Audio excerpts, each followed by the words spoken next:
As with other meters, the incorrect use of a multimeter could cause injury or damage. The following safety precautions are the minimum for using a multimeter. You should never apply power to the circuit while measuring resistance with a multimeter.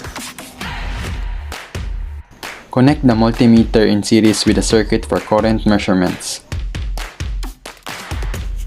and in parallel for voltage measurements.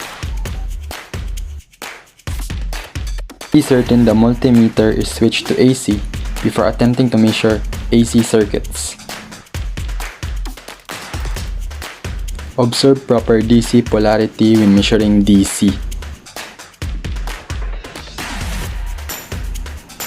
Always start with the highest voltage or current range.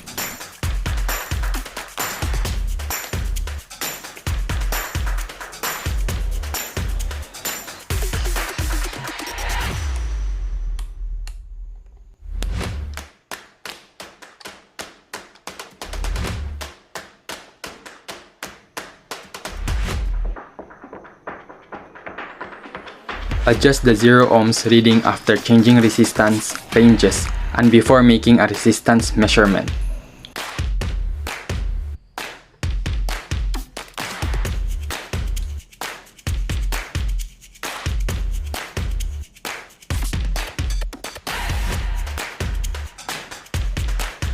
When you are finished with the multimeter, switch it to the off position if available.